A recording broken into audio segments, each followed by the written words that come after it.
Welcome to Econ Nerds Live, a podcast that's a celebration, a discussion of the news from around the economics world. The goal is just to make people a little more nerdy about economics. I'm your host, Matt Hill. With me, as usual, Ariel Slonim. Ariel, how are you? Doing good. And we have joining us a man who needs no introduction, so I will give him no introduction, Rob Raffety. Rob, how are you? Matt, Ariel, thank you so much. I'm great. I'm really looking forward to today's conversation. Coming at this from my lesser accomplished knowledge of economics, I still think I'll have a good time and contribute some thoughts to the conversation today. Big fan of the show. Thanks for having me on. But an econ nerd nonetheless, I assume. An aspiring econ nerd might be the thing. I'm kind of econ nerd adjacent. You know, like I don't have a PhD, I don't have a master's, but I studied it in undergrad. I know enough just enough to be dangerous, maybe. We'll see. How many supply and demand curves have you drawn in your life, would you say? I don't have the tattoo, Matt. That's the key. I don't have the tattoo, but I do. Okay. Can we get a ruling on this? Is the supply and demand tattoo, is that lame, or is that cool, or is that somewhere in between? I think we would call it a signaling mechanism, right? Like it definitely implies something about the individual who has that, a significant level of commitment to that. So I'm not quite there, but I also have no tattoos because I don't like permanence. I'm a little anxious about anything that could require a laser to correct. But I'm a fan of supply and demand. I think these are real things to consider in life. So yes, I have some familiarity with it. I haven't drawn one in many years, maybe decades. If I'm being honest. I think you need to remedy that. Very right now. See if you can draw correctly. Demand goes up or down. Oh no. Well, I hesitate to say what I'm about to say because I think if somebody has a supply and demand curve tattoo, there's a high chance they would listen to this podcast. Sure. But I know somewhat. I know a few. But to me, you are signaling too much of your identity is wrapped up in economics. Like, yeah, you have some other interests. Look, it captured me from the start. I had Econ 101 in undergrad and was, had the Bastiat's broken window story, and that was it captured me right from the start. iPencil. I'm a big fan of the kind of basic concepts, which I think can really unlock and inform the way we think about the world. That's what you're doing on the show, getting more people to really get excited about these ideas. So I'm a fan of that, and I'm excited to be here. So thanks again for having me. Okay. Well, to that end, let's talk the recent news of the day. Well, we have I guess there's big news. The government shut down. And hey, Ariel, did you see our good friend EJ Antoni, PhD, from previous episodes? The proposed head of the BLS is no longer going to be the head. He was rejected. Did you see that? Yes, Matt. You're taking away one of the. Oh, okay. This is. Oh, I'm sorry. This is part of the news. Okay. All right. We'll get to the news. We'll get to the news quiz in a second. Big story this week. I thought big story. We would talk the H1B visa fee, the proposed $100,000 visa fee. Ariel, for or against? Are you for this $100,000 fee or against it? I am against the $100,000 fee. Rob, do you have an opinion? Do you want to be put on the spot, or you want to be neutral arbiter between me and Ariel? I have lots of opinions, but I don't know that they're always fully informed. So I offer that caveat on the front end. I mean, I'm generally someone who believes in the value of free movement of people, immigration as a net good for our country. I mean, look at all of us. I guess our families immigrated here at some point in the past, say, hundreds of years, and that's been a good thing for us. So as a general starting point, anything we do to kind of put barriers on that, and it's something like this, which, $100,000. Wow, that's the name of a candy bar. Where's that number come from? Well, okay. I don't know if you followed the rollout of this, but it was like, okay, it's going to be $100,000 every year. Oh, wait, no, it's just one time. Oh, it only applies. It's going to apply to everybody, but no, it only applies to, I guess, future applicants. So, I mean, given where we're going, it could be, maybe we'll find out it's just a $100,000 bar. Maybe there's been a big misunderstanding and it's just the candy bar that they want. All right. So let's paint a picture. Okay. So this H1B visa, it's to attract basically talented foreign workers. And that was the original intent. We can't find someone with these specific set of skills, like Liam Neeson and Taken. I don't know if you've seen that, a specific set of skills. 1, 2, 3. There's sequels. See, that guy's. Oh, there's. What he does. Does he lose the skills? Is Taken 4? He goes back to school to regain his specific set of skills. in Taken 5, an H1B visa holder with better skills than him replaces him as his daughter's father. Anyways, I've gone off field here. So it gets put in place, right? To track these, foreign workers. And Rob, as you said, I think there was some survey of economists, and they said, okay, what are the things that you can do to encourage productivity within a country? Number one on that list, far and above any other one, is to attract high-skilled workers. So from a productivity point, and there was a paper, I believe, in the Journal of Labor Economics that suggested that H1B visa holders are responsible for 30 to 50% of all productivity growth. Okay, that number seems incredibly high to me, but all right, let's just assume that's true. So this is for economic growth, this program seems to be really important. Now, the way it works is there's 85,000 allowed, and it's a lottery system. So you have to apply for this lottery. I think it's like $215, what it was before. Plus, you got to hire a lawyer, some extra costs. And then there's just a lottery. The government just has a lottery, and they say, okay, all right, here's the 85,000. More on the research, though. The research does show there's conflicting research about the effect on native wages. So oftentimes people don't like this program because they're like, oh, it's they're hiring this foreign worker instead of a domestic worker. But a couple papers showed that there were actually spillovers, that it actually, because of all these productivity gains, it actually increased the wages of native workers. And then there was like a structural model, which I don't want to get too in the weeds. It says it decreased it. I don't believe the structural model as much as just the actual data. It says also this H1B visas drove entrepreneurship and patents. So we have all these good effects. That's how the program was working. Lottery system. I don't know. Reaction, comments, thoughts. That's the history lay of the land with the research and the actual functioning of the program. So if it's true that 30 to 50% of the productivity is coming from the H-1B visa workers, I think this is a very compelling case to massively expand the number of H-1B visas allowed, right? Like, if that's the case, we'd be better off massively increasing the number of people we let in on this program. Yeah, but Ariel, we got to treat the world as it is, not as we would like it to be. I don't think the current administration, I don't think a program to massively expand the H-1B visa is on the table. But I think obviously high-skilled immigration would be something I think most economists would recommend. So what I found interesting about it was when I initially heard of the fee, I was like very much against it. I was like, oh, this seems terrible because you're going to depress high-skilled workers from coming to the U.S. You're going to depress their numbers. But the more I looked into it, like I think there are close to 500,000 applicants for these 85,000 slots. And so when I was thinking about it, I was like, okay, well, if we still are going to allocate 85,000, it's just going to cost $100,000. I'm not exactly sure what the issue is. You still get the same number of high-skilled workers coming in. It's just now we're going to allocate those to the companies that are willing to pay 100,000, which, from a supply and demand factor, that would be like the companies that really, really value the workers. But is this going to favor, incumbent companies such as Google or Facebook? I guess it's Meta now, compared to startups that we want, AI startups that are maybe challenging, say OpenAI or something like that.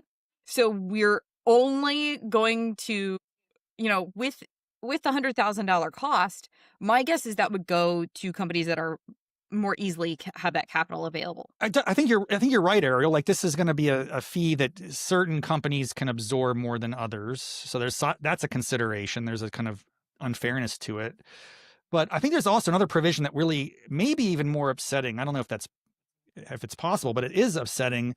If I'm correct, and maybe you both have heard about or know this, there's a provision, I believe, in the law or the policy that will enable the Department of Homeland Security secretary to waive these fees for certain national interests, national security concerns. Have you read about that or heard about that provision? Yeah, so there's a bit of concern that this will be subject, as everything with this administration, to like whims. Like, okay, like I know somebody, I can get it waived. Like the tariff, it's like, hey, if I buy enough Trump coin, I can go to the dinner and be like, hey, can you get rid of this tariff? Oh yeah, sure, no problem, right? So there is that concern that, okay, there does seem to be built-in like favor trading to get the fee waived. In the before world, there was carve outs. So it was like special workers, and there was carve outs for DoD workers, defense workers, Department of Defense, I guess now war workers.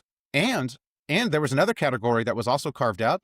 Either of you know? There's a special carve out for a category. Nerding out here. Fashion models. Oh, That's the actually how I genius. Is The this a genius. Melania Trump provision? Like, was she No, involved it's the in Matt this? Hill. It's the Matt Hill provision, Ariel. Come on. So obviously cronyism is bad, so that's bad. But on its face, just $100,000 fee. To me, I was like, if $100,000 fee and we still allocate 85,000, the startup question, I'm not worried about, Ariel, because if I'm a good startup, I can get $100,000, no problem. I just go to the VC and be like, hey, like we just need $100,000 for this engineer or something. It's like I think if I'm a good startup, I could make a good argument. I could still get $100,000, and there was heavy corruption in the system before. So what happened before is there was these companies like Infosys, these like Indian companies, and they were really good at applying for H1B visas, and they would just spam it. They would just spam the system. They would basically, multiple companies would actually submit for the same person, and they would spam the system with like, because it's a lottery. So hey, have as many entries as I can get in, right? They'd spam the system. They'd get the worker in if they won the lottery, and they wouldn't even hire the worker. They're basically a temp agency. They would then hire the worker out to another company to do like IT work. And these were like basically $60,000 jobs, like not huge jobs. And it's basically just an arbitrage opportunity. Like, hey, I'm a company. I'm good at working this system. I'm going to get somebody who we easily have people in the country who could do the job. It's just basically a way to get this person in. They probably pay me a fee to apply for them. And then I charge the company more than I pay the person. And it's like, I'm making money on both ends. And this was, I think there was some estimate. This is like 20,000 of the 85,000 was just these, there's a word for it. It's like puppy farms or something. It had some word for it. Positive association. Yes. Puppy farms. Yeah. Very excited. But So, hey, but without that, yeah, but without 100,000 is real money. now with that fee, that's over. Now it's like, hey, if I want a worker, I really got to want the worker. And not change your mind, Ariel. You still don't like it. No. Yeah. No, Okay. I All still right. don't. Let me- I think that it makes it sound like we really just don't want immigration. Like, I think that the messaging on charging $100,000, it just feels like a money grab, right? Like we're just trying to grab money anywhere we can. Or we're allocating the workers to the high value occupations. Or it's like, hey, I'm just going to spam the system. Now I can't spam the system. I have to actually be like, oh, I really need this worker. So if next year we have 85,000 of these, if next year we have 85,000 H1B visa holders compared to 85,000 this year, would you change your mind? Would you be like, okay, actually? No, I imagine we will still have 85,000 out of 500,000. I imagine you can get 85,000 of them to pay the $100,000 cost. So I expect you're right that we will still fill our limited quota that we're currently unwilling to change. I'm not convinced. It's not a free market price, right? It's not a price on how much that a company is willing to pay to have this worker come. It's not a market price that's set because this is the estimated value of the worker. It's a tax, essentially, on Well, what it is the price is set too low, so demand exceeds supply. So the price is set too low. We have 85,000. We've set it really fixed. We've set the price at zero before, and so we have this massive over demand. Now we've increased the price. The price could still be too low. That would be if we sell out. If we price it, we may have priced it too high, and we'll have actually less. And in that case, I'd be like, oh, this is terrible. Because like you started with, like the ideal policy would be attract as many high skilled workers as possible. But we're just basically we're potentially moving the price closer to the equilibrium price. But what's happening, right? So if companies are now paying $100,000 for these workers, that means that they don't have that money to invest in something else, right? There's an opportunity cost to this $100,000. And I'm not convinced that the best use of everybody's $100,000 is for the Trump administration to spend it some way. Like, this isn't funding the national debt, which we could argue that maybe this is a way to pay off the national debt. Like, I don't think that's the plan here with the $100,000. I think those companies will spend that money in a way that benefits economic growth broadly in the United States far better than the administration will spend that money. Ariel, But rock what- on, but what- rock but- on. The seen and the unseen, baby. I love Yeah, it. but I love okay, it. but what about the allocation issue? And so the allocation issue is, like I said, like if 20,000 is just very low value workers, Instead, now we're going to reallocate to high value workers. Like we're going to reallocate those to the companies that really, really need these foreign workers. And so the productivity gains to that could outweigh your fact that, yes, I'd rather have Amazon spending $100,000 than the government spending $100,000. It's probably going to, boost the economy more, but there's a potential huge gains to reallocating the workers to high value occupations. So Rob, I just flag something. When Ariel said something, you like whooped, like you did like a whoop. Yes. Okay. And then I came back and there was no whoop. So I find Ariel's counter argument really compelling, and she kind of beat you to the punch. I wanted to break out my extreme knowledge of opportunity costs, and as I mentioned earlier, the broken window fallacy, the seen and the unseen. $100,000. You started off your argument, Matt, by saying, well, that's not a lot of money. What are we talking about? Like, add a couple zeros, 100,000 here, 100,000 there, starts to add up to real money. And that's like not just that's a cost to those companies, but collectively, it's like R&D or infinite other ways they could allocate it for the value of society, for the growth of their business. I just think that is the cost that we're not considering here. And then I think to Ariel's point, maybe just more of a broad signaling thing. What does it suggest about our effort to attract talent? We're in a global market for the best and brightest minds, right? If that's true, I believe it's true. Short of subsidies, I don't want to do that. But I think we should be looking for ways to encourage the best and the brightest to come to America and thrive and prosper and contribute and crush it here and develop the next big business, right? I mean, we want that. And we've always historically kind of been that place, right? I think the American dream, people are still just dying to get here to this country. I want America to be the place that's a talent magnet. And this is not going to accomplish that. Yeah, I think that's a very valid point. I think if we look at sort of the intent and the implementation, like I think the intent of this is actually to deter workers. So, what I was arguing for was like basically a well thought out process. Hey, let's a well thought out reform. We'll sort of auction off these things. And I think the actual intent of this is to discourage people from coming. And it is, I should note, it's $100,000 fee, not, so it's a fee to apply. It's not like once you get it, it's $100,000. So if I don't get it, I don't have to pay anything. So I think ultimately that completely changes it, Matt. You're saying that all 500,000 applicants have to pay the $100,000? Yeah, it's a fee to apply. Yeah. So but I think the assumption would be, if you apply, you probably will get it, given that we'll probably drastically reduce the numbers of people applying for it.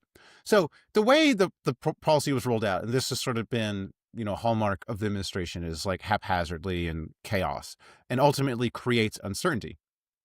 And so, like I said, if this was a well thought out reform to the system to be like, all right, let's try to allocate these to the high value companies, like I think it would make economic sense, more so than just a random lottery. But what we have instead is I think that this is actually to deter high skill immigration. And again, it just creates uncertainty where firms are like, well, I don't know, it's going to be 100,000 this year, and then it's going to be 200,000 next year, or it'll be zero if I can somehow get in the ear of whoever. And ultimately that uncertainty is a killer for economic growth and vibrancy.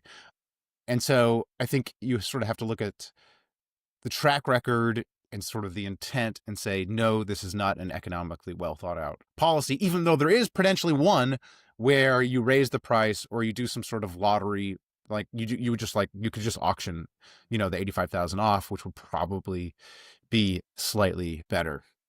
I have a little nuance on this just because I'm curious. This 85,000 number also piques my interest. Like, why? How is that magically determined to be the optimal number that we should like? Come on, Rob. Don't you know how government works? There's no science. There's no science between that. Now, actually, it is. So if the 85,000 number is, I think it's gone up and it's gone down, and this is, by the way, how economists have been able to estimate the effect of the policy is because this number has been increased, then it was decreased, and then I think there's some regional variation as well. Also, I should mention there's an extra 20,000 H1B visa holders for nonprofits and universities that are basically outside of the lottery system, and I assume those are just going to go away. So that's another loss. Okay, all right. Wait, Ariel, can I convince you that there would be a coherent system? There was potentially a coherent. I would buy that there is a potentially coherent system to auction them off to the highest bidder.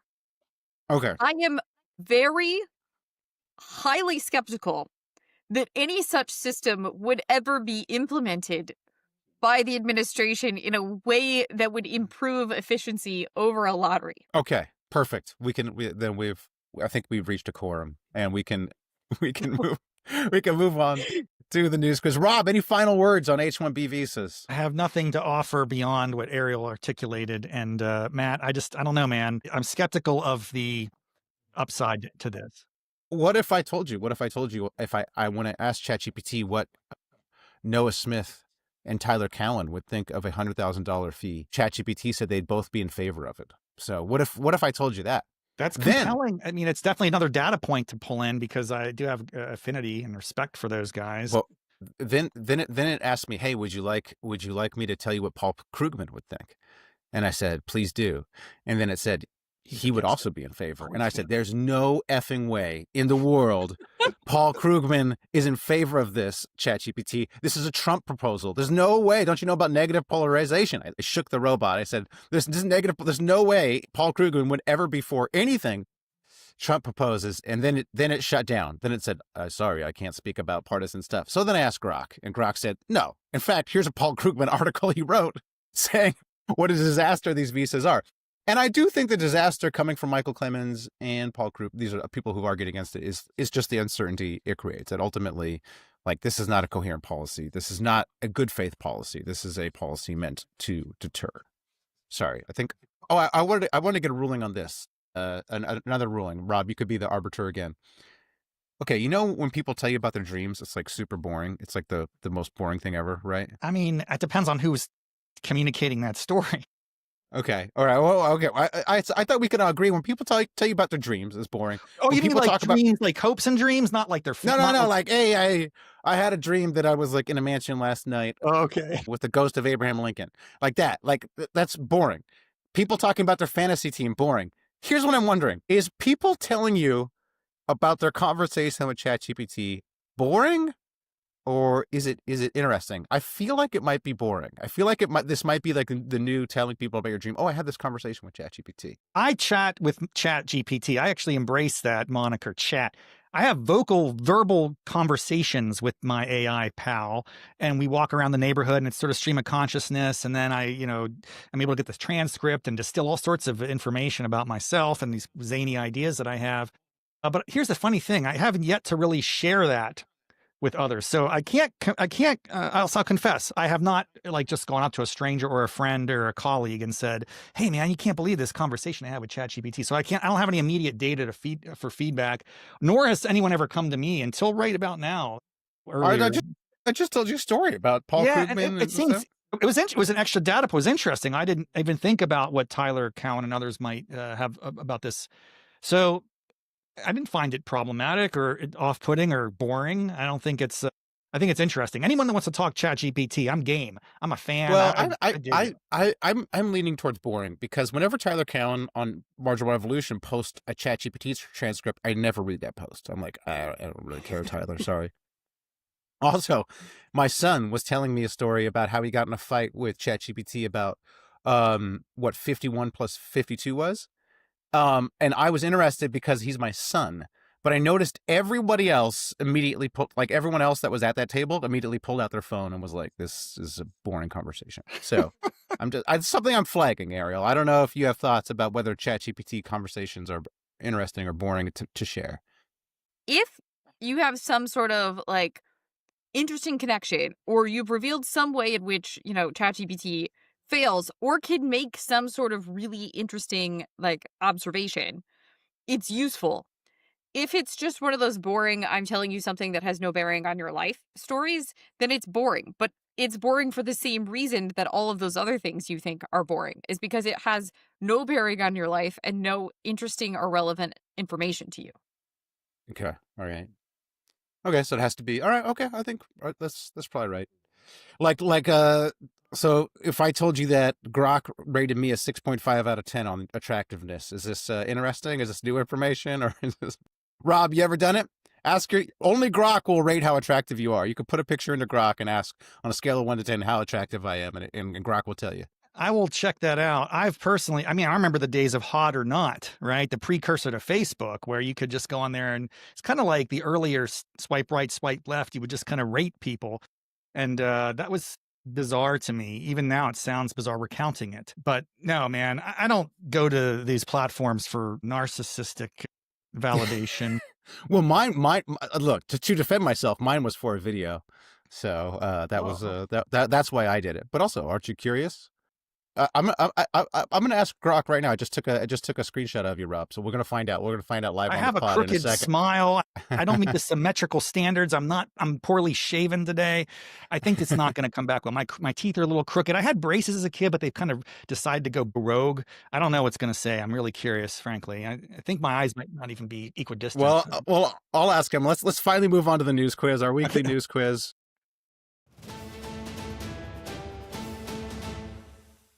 Okay.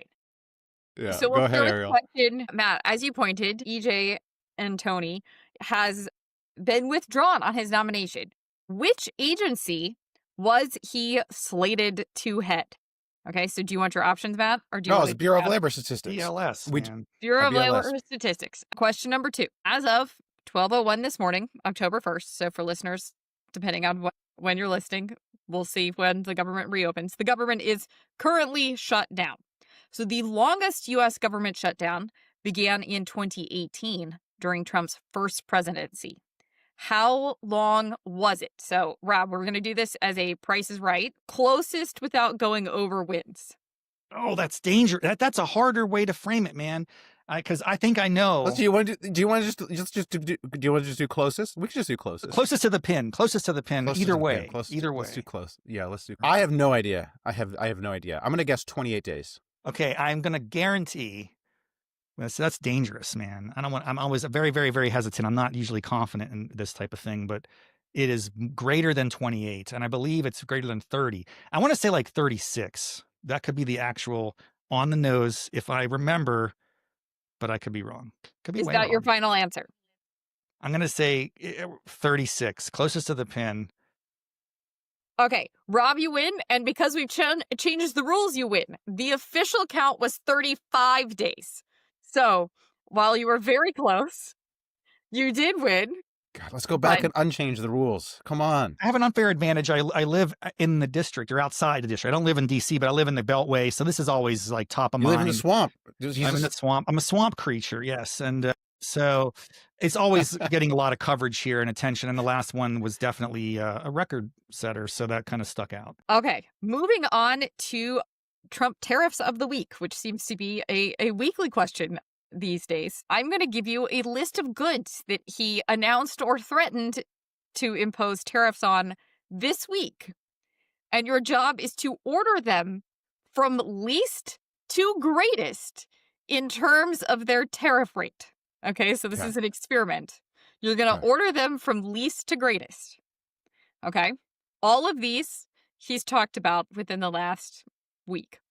Upholstered furniture, foreign-made movies, pharmaceuticals, kitchen cabinets, heavy trucks, and lumber. So many goods, Ariel. It's a lot. So many goods.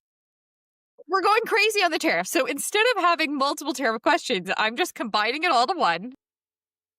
It's furniture, movies, pharmaceuticals, lumber, trucks, and trucks. Is that what it is? Trucks. And something about cabs. What was this? Cabinets. Cabinets.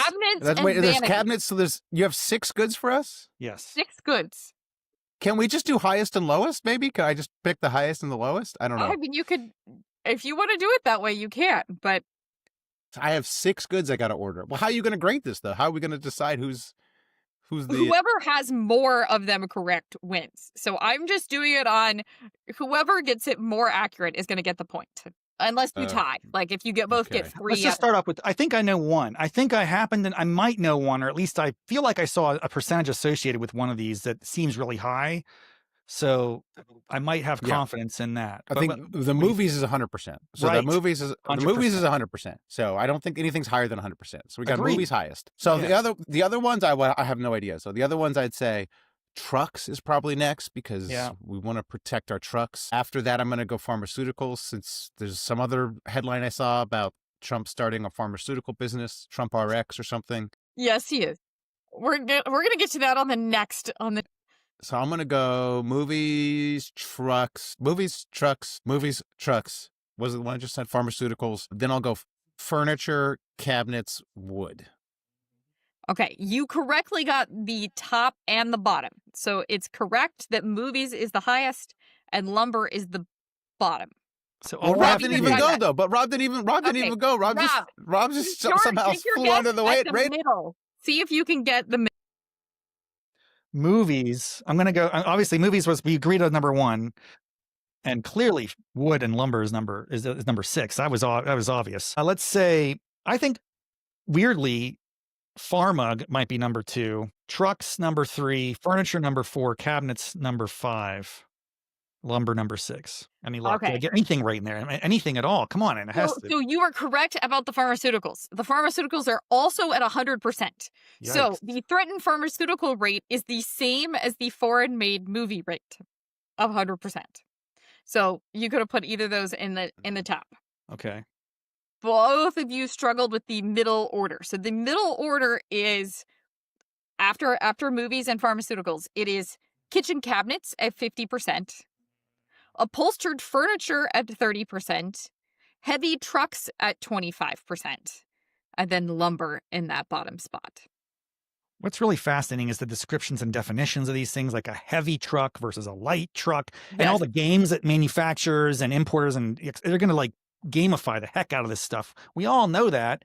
And then I just want, you guys are the economists. I'd love to hear your thoughts on how these tariffs affect prices. I don't know that it's trickling yet to the price inflation side of things. Are we So seeing a couple things are happening where it's like there was a buildup in inventories, so it's not like they're paying the tariffs yet. So that's one thing.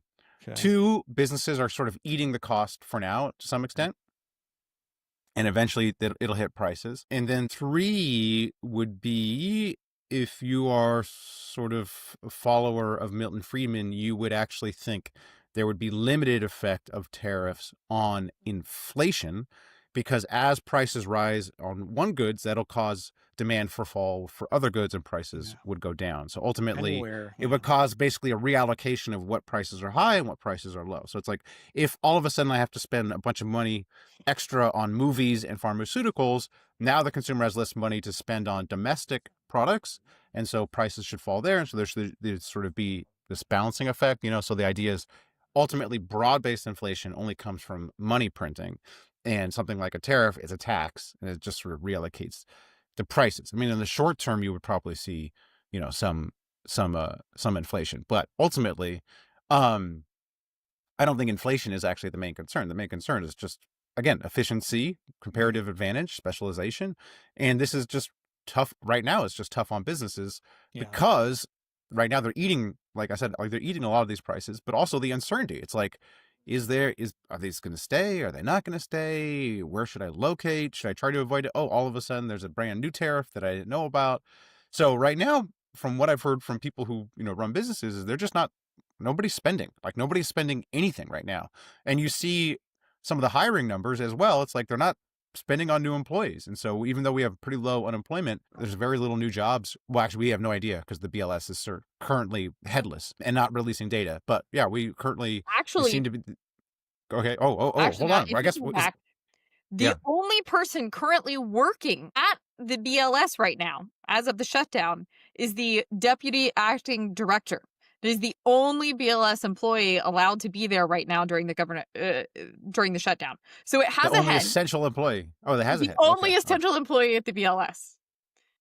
They're counting the jobs themselves. They're calling the businesses themselves. Yeah. Anyway, so I don't think we've seen I don't think we've seen the full effect of the tariffs. That's a very long answer to be like. That's a great. We're not seeing it yet. Very fair and a helpful answer. Thanks. And Ariel, real quick on all these different data points, all these different percentages. Within different countries, right, there's nuances to that. So we have certain side deals with, or am I wrong? Is this a blanket tariff percentage for anyone that's importing to our country? Or my understanding is that countries who have already negotiated a deal get their negotiated rate Got it. instead of this one. So this applies Yeah. to all countries who haven't. So Japan and South Korea, I could imagine, are affected by some of these automobile related ones. They would, I believe, be under their negotiated rate, which is, I know for Japan, 15%. I think it's also 15% So for we might see some of these other countries who don't have a deal yet trying to come to the table. That might be the argument. It's a kind of So the argument is forcing that some of mechanism. these are threats to get people to Yeah. the table, whereas, you know, the movie tariff itself is one that I still so it was first floated in May. I was on vacation I remember when that. Trump was asking this one. So I got bombarded by questions from my Scottish Airbnb host about, or she's a bed and breakfast host. Like, how could you put a tariff on movies, you know, for the United States, and why would you want to do it? I had very few answers for her on this because I don't actually know how you could logistically impose a tariff on the movies other than to say that you double the price at the movie theater for foreign movies and go collect the. Yeah, well, it's if anybody knows how movies are made, they're made like in usually lots of different countries. So the actual production of them takes place, even if it's shot, even if it was shot in the U.S., right? Like I may farm out like some of the VFX to somewhere else, and a lot of the editing is done like in Vancouver as well. So it's just like, how would you figure this out? I assume what Trump means is right now, you know, we have a bunch of movies that are, you know, actual foreign movies that are doing quite well. I think there's one from China that's doing well. I can't remember. Some Demon Slayer movie I saw at my local theater. I don't know. It's doing well. So I assume what he means is these like foreign movies, but it's very easy to not be a foreign movie, right? I would just do some piece of it in the US and then I would just call it like to Rob's point. These things are easy to game. Every time these things come out, we see different ways to game the system. But I have beef with your Scottish Airbnb host. This is my beef with the rest of the world. The rest of the world loves to follow US politics closely and give us takes on our politics. It's like, come on. You guys don't have anything better to do? You don't got your own stuff going on? Come on. You're in Scotland, you know? Have some scotch They have their and only. go herd a sheep or something, or go get a duel of honor or something like that. Come on. They had their own problems while we were there. They were raising required contributions to essentially their equivalent of the Social Security program. And so you're going to get less and you're going to pay in more. Yeah. I remember when I was in Europe and like people kept asking me or making fun of US politics, and I'm like, how about you guys like have like one entrepreneur? How about you have one person start a company in your country, and then before you start making fun of me? I mean, how about that? I think sometimes certain politicians invite that attention. They ask to be the center of attention. Don't take the bait. Don't take the bait, okay? You know, it's like you know, don't feed the troll. Don't feed the troll, Scotland. Scottish Airbnb host. All right, what's the next question? Okay, so the next question is, you know, under threat of 100% pharmaceutical tariffs, Pfizer has struck a deal with Trump. Okay, so they are going to invest more in U.S. production by, I think it's 70 billion or something. And they are going to offer most favored nation prices on drugs for Medicaid. How many years do they get exempt from pharma tariffs? So you can Closest? Closest. I am going to go 8 years. I think it's 3. Rob, you are correct. It is 3. Oh, it is the so number dumb. of I years. should have just guessed the rest of his presidency. This is so dumb of me. He can't promise anymore, so at least you know. But I just assumed, well, okay, hey, I just assumed that he would just go with the high number. But okay. Oh man, I'm getting killed here.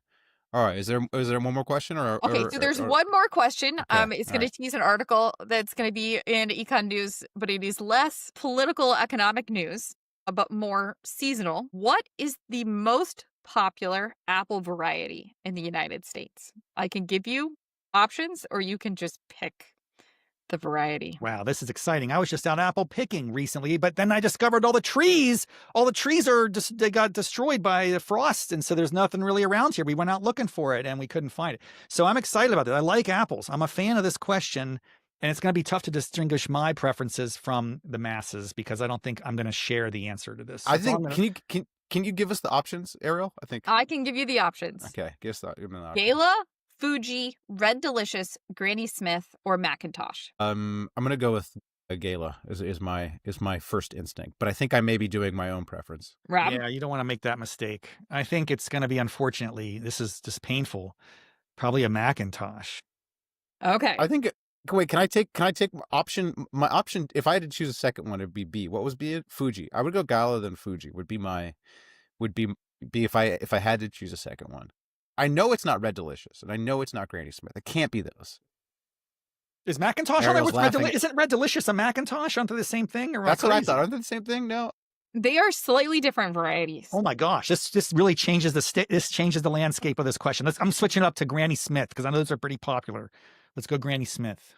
It's definitely Red Delicious or Granny Smith, given the way Ariel looked when I said it's definitely not one of those, and she gave me like a you. You shouldn't read into how I look. Okay, all right. So What what's is your it? final answer, Matt?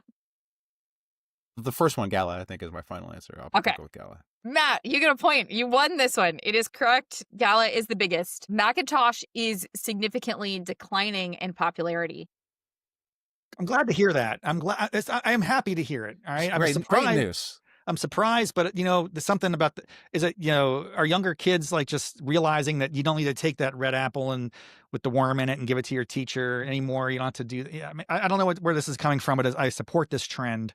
I'm a gala guy, but I don't want to be popular. I don't want to be. This is a Gen X. This is a Gen X take. No, We're allergic to being popular. So I have a little bit to say about this. So new varietals are coming out where they've kind of like crossbred them. So you get ambrosia, or you get this cosmic crisp, or you get a snapdragon, you get these other kind of varieties. And there's a different cost to producing those. You basically have to pay into a club to get those varietals to grow. And they kind of promote those particular varieties. But they also, it seems like, according to this article, they monitor how, like, the total output. So they're going to limit the number of farmers or something to kind of keep the prices and maintain a smaller quantity of some of those different apples.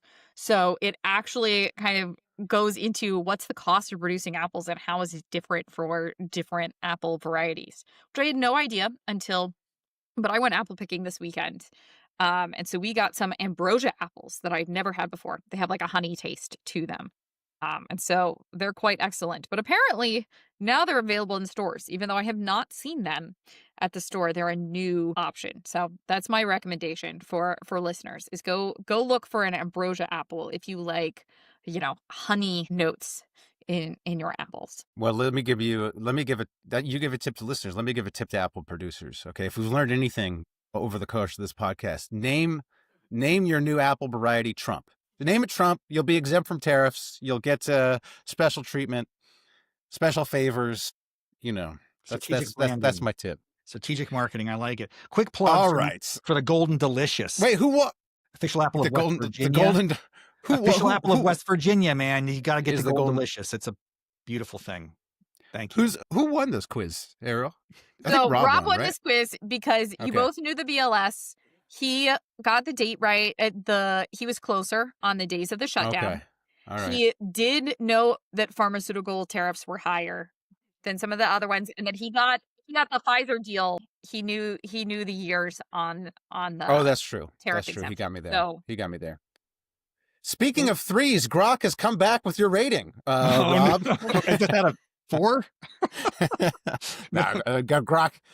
I don't know if you want to know. Grok gave you a 5. Grok gave you a 5. Okay, I'm very average. I can take that. But it's respectable. I fit in. But when you mentioned that you were from the swamp, I gave that added information to Grok, and Grok downgraded you to a 3 after I told him that you were a swamp creature. So well, we do deserve that handicap. So watch out. All right, let's go to some segments. Some segments. A new segment. I call this segment Poorly Named Segment. This is a poorly named segment because what the segment is about how economists are terrible at naming things, including segments on their podcast. So this is Poorly Named Segment where we talk about poorly named econ concepts, price discrimination. Rob, do you know what price discrimination is? Broadly, but I know you're right. Like the word discrimination, it sounds like a negative thing. I don't want to discriminate. I want to be open. I want to be accepting. I 100% agree that the brand of word discrimination is not a good one to incorporate into what I think is actually a genuinely positive thing when you were Could right. be positive, Could be. could be positive, could be lower dead weight loss. Yeah. But basically, it's offering Dead different weight loss might be my second nomination. I don't like second that. poorly named. Yeah, come on. That's a terribly named thing. Anyway, sorry, continue. I didn't mean to interrupt. But price discrimination is basically offering consumers different prices. We have different nominees for renaming this concept. So price discrimination is, like I said, you give different prices to different consumers, like when you go to the movies, then the foreign movies, of course, are super expensive because of the tariff. But you get different prices for the senior citizen, and you get different prices for the students. That's price discrimination, basically. And the matinees, they still do the matinees. That's a big one. I used to go like at noon. They get like a couple bucks off too. Yeah, well, movies are having a rough time. Basically, every time we go to the movies, they give us free tickets to come back. People in New York pay memberships so they can get access to the movie theater to use the bathroom. That's how bad it's getting out there. It's like they don't even go see the movies. They just want to have access to go and use the restroom in a downtown facility. That's just what something I read. Yeah. Yes. I view it as a fee I pay to get access to the $15 beers. That's what I view it. But anyways, price discrimination is what it's called. But we have new nominees for what to call it. So some politicians have started calling it surveillance pricing. That's like the negative connotation. Hey, surveillance pricing. They're watching you. They're trying to figure out what you pay. But then Ariel, you alerted to me that some companies are now calling it personal pricing. Give it a positive valence. I have been watching the latest season of Only Murders, and so I just see endless repeats of the same State Farm commercial. But essentially, I think they're trying to rebrand, that personal price as like rebrand price discrimination into your personal price for your bundle, right? At your risk or whatever it is they assess for you. It's essentially like a positive spin on price discrimination. Yeah. So, can I float some ideas for names though? I have some float some pitches. Personal pricing is okay. I think individualized pricing really leans into that idea of unique identity of every person, and we all have different tastes and preferences. Individualize that price, baby. Or this is really for the win. Customer focused pricing. We're trying, because a hyphen in it and everything. It's great. That's good. I thought bespoke pricing. That's what I came up with. Was very good. Was my way of branding it. But maybe next time I teach price discrimination, I'll say, or we could call it customer focused people. That's right. But it is interesting how important branding is. For sure. Ariel, do we want to go to the Econ Illiterates of the week? Do you have an Econ Illiterate this week? I think you said you had an Econ Illiterate. I was going to nominate the 100% pharmaceutical tariffs for Econ Illiterate of the week. I think that making medicines more expensive than they already are, and redoubling and requiring that production to be in the U.S. when perhaps there are specialty facilities. I know Ireland has a lot of infrastructure and knowledge around special production of certain types of pharmaceuticals. What we're going to wind up with is like repaying all of those same costs and ultimately winding up with more expensive pharmaceuticals. So I think that slapping 100% tariff on pharmaceuticals is economically illiterate. That's my case. Okay. All right. Rob, I have an Econ Illiterate nominee as well. I'm going to share my screen. All right. This is a New York Times article. China bought $12.6 billion in U.S. soybeans last year. Now it's zero. Now it is zero. So shout out to Jack Salmon for bringing this to my attention with a post on Unseen and Unheard. I think it's the Mercatus Substack. Okay, so here's the graph in the New York Times article, and you can see indeed U.S. soybean, we import a ton and it goes to zero. But there's a problem with this graph. So this graph starts last September, and so if we just roll that graph back, we just roll it back a bit, it looks like this. And so for listeners who can't see, this is just seasonal. It's just basically it goes up and it goes down, it goes up and it goes down, it goes up and it goes down. So New York Times, Econ Illiterate, for being very shady in how they presented the graph. And here's the problem with this, is it does look like tariffs are eating into it.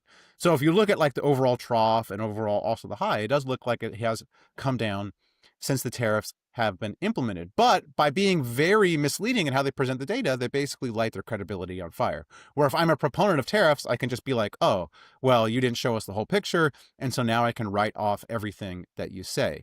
And so their ultimate goal is say, hey, look how bad these tariffs are. But ultimately, by being misleading like this, you convince no one. You just convince people that, you are no credible. So just show us the actual graph. New York Times, you are my nominee for Econ Illiterate. On that, Matt, I Yeah. think they should also point to, and I don't know if this article did or not, but Argentina dropped its export Yeah. tax on soybeans last Yep. week. And Yep. so China bought 3, cargo loads full of soybeans from Argentina last week when the US was getting ready to hand out some financial assistance to Argentina at the same time. But it seems like Argentina is really just desperate for money, right? They're in a desperate situation. So they dropped the export tax in a maybe the farmers will make it, maybe somebody will get paid. Let's, kind of take a win where we can here. But part of it is not right. There's uncertainty with the US, but it's like there's a better option laying around. Right. Yeah. They didn't. They did not mention that in the article. The Argentinian soybeans. Rob, what do you think's worse? The New York Times misrepresenting a graph, or 100% tariff on pharmaceuticals? Which do you think is more? What do you think is more econ illiterate? We have 2 nominees. You brought to my attention 2 equally worthy candidates, it seems. It's very difficult. I think the tie has to go to Matt Hill and the New York Come on. Times. Even I would vote for Ariel on this one. I think yours is because you had the visual confirmation there, which to me is like, it makes me wonder, did these people go to journalism school or to screenwriting school where I was educated and taught never let a lie get in the way of a good story, So data manipulation, data viz, that's a whole discipline of itself, without knowing the underlying motives of the journalists here. I just think that sometimes we all can fall prey to that, the misrepresentation, intentional or inadvertent at times, and it drives the narrative versus a more sober and reasonable assessment like you presented here. So that's great stuff. And I mean, you could probably find examples like that almost every day. Thanks, Jack Salmon, for sharing that with Econ Nerds. And I think other people should be on the lookout for that type of stuff. We should aggregate it, we should share it, and we should, make sure that we're all more tuned in. Yeah, to that's the goal. stats. That's the goal. That's the goal. Making the world a little less dumb. One podcast at a time. Yeah, there's no reason you can't just present the full picture. So yeah. I was pretty annoyed at that. And there's no correction either. This is like 5 days ago. And so even after the Jack Salmon post, and then there was also, I went on TikTok, and there was there was like a TikTok also calling this out as well as being pretty, dishonest presentation. Even if you get it's an honest presentation of what's happening, but it's a dishonest presentation of the data, which what was my whole point. Is like it undermines what you're trying to do. Yeah. And even if there's a retraction, it's like, too late, right? The information's out, the narrative's painted, and that's what it is. And so it's very economic education for the win. If we can get it going in the journalist community, that would be a bonus. Okay. All right. Well, we're running out of time. So let's go to our final segment, which is Econ in the Wild, Econ from our home life. I have some follow-ups. Quick follow-up. So I had mentioned that one of the indices that predicts a recession is men's underwear. When men stop buying underwear, according to Alan Greenspan, we will have a recession. And so I had mentioned on that podcast that I don't know where my underwear comes from. My mom got in contact with me and tells me that she buys them every winter for me. So every Christmas. So thank you. And then another listener, a shout out to Calvin Tran. He recommended Duluth trading boxers. So Duluth, if you want to sponsor the podcast, send me some underwear. So that would be nice. He said, get those. Those are the best. He loves those. That's my follow up. Sorry, I don't have any. I do have something, but I want to save it for the end. So if either of you have a Econ in the Wild, Econ from your home life that you would like to.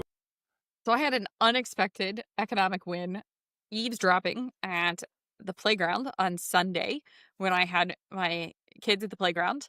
I heard somebody explaining why rents increase in New York and why Mamdani's proposal to freeze the rent is not going to actually fix New York's housing problem.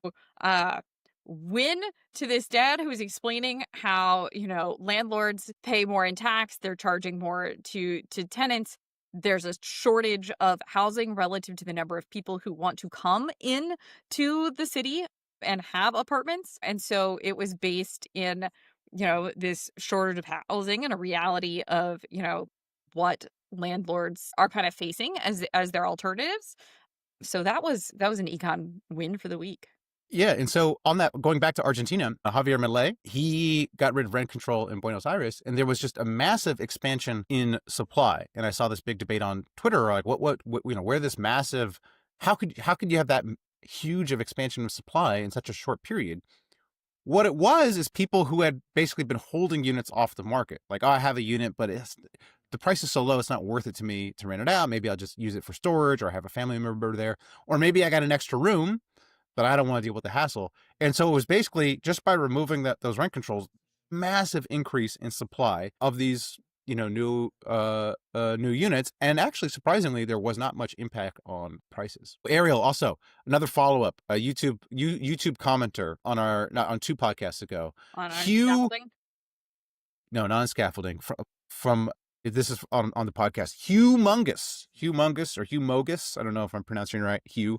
I'm sure that's your real name, so I don't want to butcher it. So if you remember our library discussion, where we said, okay, the library, they're not doing late fees, and so what you suggested is if you were a good steward of the library, like you check a book out and you return it on time, you should get preference in the wait list.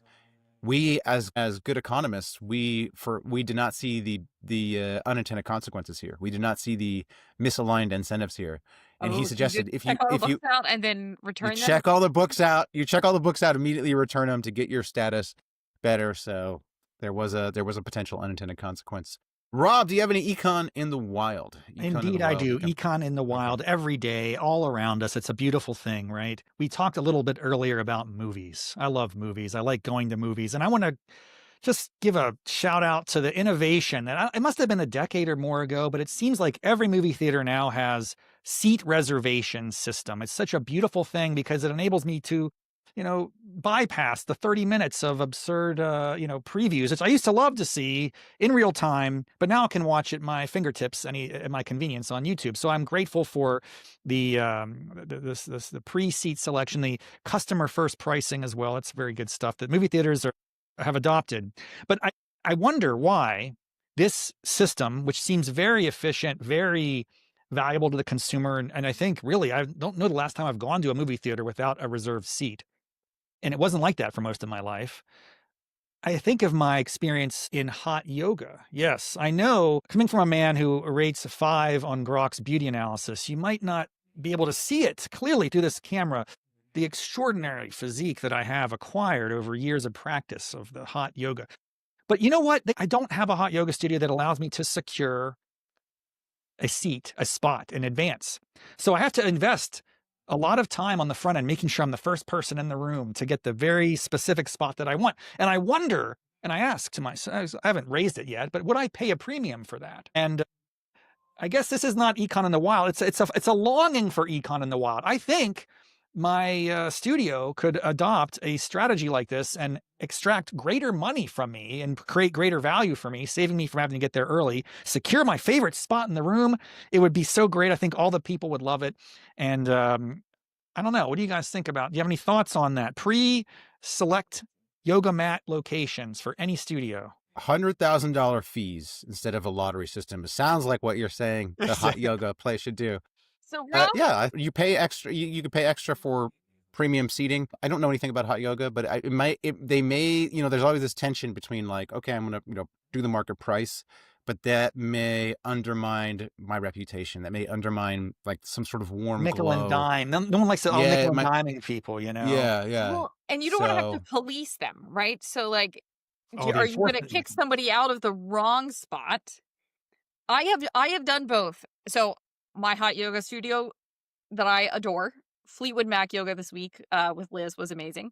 But it doesn't have seats, right? Like you just had to make it. It was the most packed class I've been to at the studio. But I used to go to a boxing gym that did assign you a spot. But if you came in late, you had to like duck under everybody else, make sure you're not getting hit by the bags when you like go to your number. And so honestly, I didn't like being locked in. They had you switch sides, so you box on the mat, you do the weights, you switch back over. So it's trying to like assign people a spot, but it was hard to find your number. Like it was a frustration for me to be like, okay, now I have to lock myself into this one position. I guess I didn't have a strong preference for a spot. I just didn't want to get hit while I was coming in late to class. In my system, it would be optional, as perfectly implemented as we know it would be, because implementation is easy, right? People would have a choice to pay a little premium for a secure spot or not. I don't know. There's a lot of flaws. But then I, like I said, I understand the efficiency gains, and okay, yeah, this is better for maybe the customer and both the provider, but is there not an egalitarian like ethos in hot yoga? Hey, we're all in here, we're all sweating. Like, wouldn't it be like it's the hoity-toity, the fancy people have the premium seating and they look down on you? I don't know. What's even more crazy is I don't know if my premium seat is what Ariel's premium seat is, right? So I think there's a lot of variance along that, as there is in movie theaters. That's true. I kind of wonder. I like to sit on the edge. I like to sit on the side, and some Me people too. like the middle. Gotta be able to get out of here. You sit in the center. No way. I like to sit in the middle because I got Ariel. I have to buy at least 3 $15 beers throughout the movie, so I have to be able to get out to the lobby to get my beer. So, all right, my Econ in the Wild this week is talking to my brother, salt of the earth, small businessman. He was just telling me about the business environment. We covered it earlier, the uncertainty, the lots of really, really bad policies making uncertainty, making it higher, higher for his operating cost higher, making it really, really tough for him. And so I said, and my brother is, whatever, one of those gregarious types. People love him. He's a glad hander. He talk to you, he strike a conversation with you. And I said, but the political environment, like these policies are making it really hard for him to be a small businessman. And so he might go out of business, like his business might go under. So I said, Mike, what's next for you? He says, well, ironically, I might become a politician. A shadowy group has approached him to run for, I think, state senate for the Democrats. And then he's like, but then another shadowy group came to me and offered to fund me to run for the Republicans. So I don't know, Ariel, Rob, if you want to weigh in on this hot button topic, should my brother run for office on either the Republican ticket or the Democratic ticket? Any thoughts? Do you want to be on record giving Mike some advice? Which shadowy group's offer should he take? I do not know enough about California politics to make any recommendation. But you can always take the New York mayoral option, which is if you lose the Democratic primary, you just run as an independent. I mean, Adams just dropped out this week, but we used to have 5 candidates for mayor in the general election because they were all running as independents. So, whatever it shout takes, out, by the way. If it doesn't go, just run as an independent. Yeah, Adam, this is a follow-up. Adam's dropping out on our previous not investment advice. We told our listeners to put some money on Adam's dropping out. You would have cashed that, listeners, if you followed our not investment advice. But obviously, independent is usually not an option. And so there's a famous Freakonomics podcast talking about the worst monopoly in the U.S. is the political monopoly, where we have what's technically a duopoly. We have 2 parties, and the parties have there's all sorts of laws, all sorts of requirements that make it basically almost impossible to win any sort of office as an independent. And so in this environment, look, obviously, if my brother's getting approached from both sides, he's obviously an independent. And so, but it makes it basically politically impossible to win office as an independent. So you sort of do have to choose one side of the duopoly. Well, I just admire anybody who even considers engaging that directly in our process of governance. And, I worked on the Hill for a year. It's messy up there and it wasn't for me. And so I haven't, worked in that space for a long, long time. And as messy as it is, as off-putting as it is, as frustrating as it is, as these institutions seem to struggle to function coherently at times, the system requires good people, good, honest, genuine people who are there for the right reasons. And regardless of which party he maybe throws his hat in with, I think it's a wonderful thing and a good reflection, and we can still get involved and not just sit back and complain about things. I think we're all prone to doing that.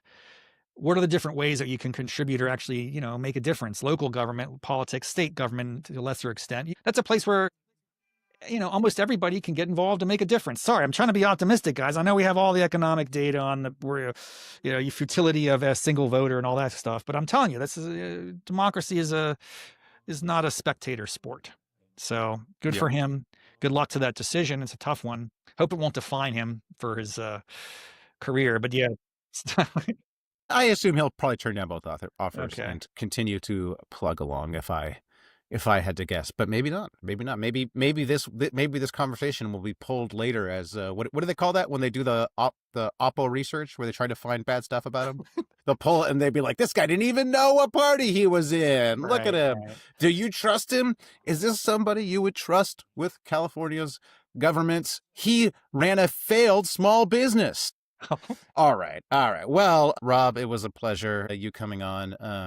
Oh, by the way, I have great news for you. I have excellent news for you. I told Grok that you do hot yoga, and Grok bumped you back up to a 5. Yes. So, the swamp took you down to a 3, but the hot yoga. 3, I'm a 5. Okay, sorry, I forgot. You were a 5, but then the fact that you live in a swamp, he said, no, 3.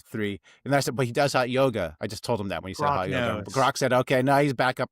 Grok said you're back up to a 5. So you took a journey. You took a journey this podcast, but you ended up right in the middle.